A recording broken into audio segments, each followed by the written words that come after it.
नमस्कार। भारत का संविधान ये सिर्फ एक रूल बुक नहीं है, बल्कि ये वो ऑपरेटिंग सिस्टम है जिस पर हमारा देश चलता है। पर क्या कभी सोचा है कि ये दुनिया का सबसे लंबा संविधान क्यों है, या फिर इसमें असली पावर किसके पास है? तो चलिए आज इसी संविधान की कुछ सबसे अनोखी और मजेदार बातों को समझते हैं। आज की हमारी इस चर्चा में हम 4 बड़े सवालों के जवाब ढूंढेंगे। सबसे पहले, आखिर हमारा संविधान इतना बड़ा क्यों है? फिर हम जानेंगे कि इसे बनाने के आइडियाज आए कहां से। इसके बाद देखेंगे कि सरकार की ताकतों को आपस में कैसे बांटा गया है। और आखिर में सबसे बड़ा सवाल, इंडिया में असली बॉस कौन है? तो चलिए शुरू करते हैं एक बहुत ही हैरान कर देने वाले फैक्ट से। क्या आपको पता है कि भारत का संविधान दुनिया का सबसे लंबा, सबसे बड़ा लिखा हुआ संविधान है? अब सवाल ये उठता है कि आखिर ऐसा क्यों है? देखिए, इसकी कोई एक वजह नहीं है, बल्कि कई सारी वजहें हैं। जरा सोचिए, भारत कितना बड़ा और अलग-अलग संस्कृतियों वाला देश है। हर राज्य, हर समुदाय की अपनी अपनी जरूरतें थी, तो उन सबको इसमें शामिल करना जरूरी था। फिर अमेरिका की तरह हमारे यहाँ सेंटर और स्टेट के लिए अलग-अलग संविधान नहीं है। मतलब सबके लिए बस एक ही रूल बुक है। और हाँ, आज़ादी से पहले के कानून जैसे 1935 का गवर्नमेंट ऑफ इंडिया एक्ट और दुनिया के दूसरे संविधानों से सीखी हुई अच्छी बातें, इन सब ने मिलकर इसे इतना बड़ा बना दिया। ये इतना बड़ा और कॉम्प्लेक्स था कि पता क्या हुआ, एक ब्रिटिश एक्सपर्ट थे, सर आइवर जेनिंग्स। उन्होंने तो मजाक में इसे वकीलों का स्वर्ग यानी लॉयर्स पैराडाइज ही कह डाला। उनका मतलब था कि इसकी भाषा इतनी घुमावदार है कि इसे समझने के लिए वकीलों की जरूरत तो हमेशा ही पड़ेगी। तो सवाल उठता है कि इतना बड़ा दस्तावेज बना कैसे? क्या सब कुछ बिल्कुल स्क्रैच से लिखा गया था, या फिर हमारे संविधान बनाने वालों ने दुनिया भर से आइडियाज लिए थे? चलिए देखते हैं। तो देखिए, हमारे संविधान के जो सोर्सेज हैं वो 2 तरह के हैं, इंटरनल और एक्सटर्नल। मतलब कुछ देश के अंदर के और कुछ बाहर के। इंटरनल सोर्सेज में सबसे जरूरी था भारत सरकार अधिनियम 1935। आपको जानकर हैरानी होगी कि हमारे संविधान का करीब करीब 2/3 हिस्सा तो यहीं से लिया गया है। और एक्सटर्नल सोर्सेज में करीब 10 अलग-अलग देशों के संविधानों से चीजें ली गईं। अब कई लोग मजाक में कहते हैं कि हमारा संविधान तो बस एक उधार का थैला है, पर क्या ये सच है? जी नहीं, बिल्कुल नहीं।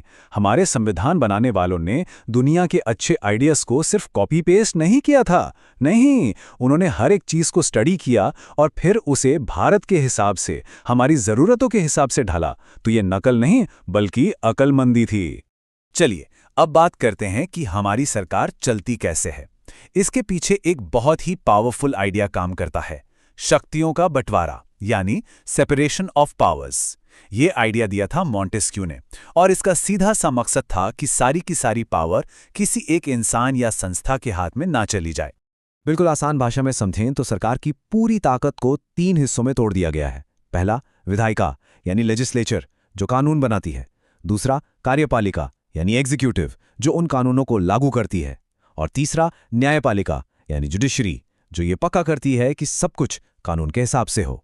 अब मजे की बात यह है कि हर देश इस सिस्टम को एक ही तरह से नहीं चलाता। जैसे अमेरिका में इन तीनों के बीच एक तरह की दीवार है, जिसे हम कहते हैं रिजिड सेपरेशन। दूसरी तरफ ब्रिटेन में लेजिस्लेचर और एग्जीक्यूटिव मिल के काम करते हैं, काफी फ्लेक्सिबल सिस्टम है। तो फिर भारत ने क्या किया? हमने इन दोनों का बेस्ट उठाया और अपना एक अनोखा हाइब्रिड मॉडल तैयार किया। और भारत का ये हाइब्रिड मॉडल वाकई में बहुत स्मार्ट है। देखिए कैसे सरकार ठीक से काम करे, इसके लिए हमने ब्रिटेन वाला मॉडल लिया, मतलब विधायिका और कार्यपालिका में कोऑर्डिनेशन। लेकिन जब बात इंसाफ की आई तो हमने अमेरिका वाला मॉडल अपनाया, यानी एक ऐसी न्यायपालिका जो पूरी तरह से आजाद हो, इंडिपेंडेंट हो, जिस पर कोई भी दबाव ना बना सके। ये सब बातें हमें हमारे आखिरी और शायद सबसे जरूरी सवाल पर ले आती हैं। आखिर भारत में सबसे बड़ा कौन है? सुप्रीम कौन है? असली पावर किसके हाथ में है? अगर हम ब्रिटेन की बात करें तो वहां संसद ही सब कुछ है। पार्लियामेंट जो कानून बना दे बस वही फाइनल है, उसे कोई चैलेंज नहीं कर सकता। लेकिन अमेरिका में कहानी बिल्कुल अलग है। वहां सबसे पावरफुल है न्यायपालिका।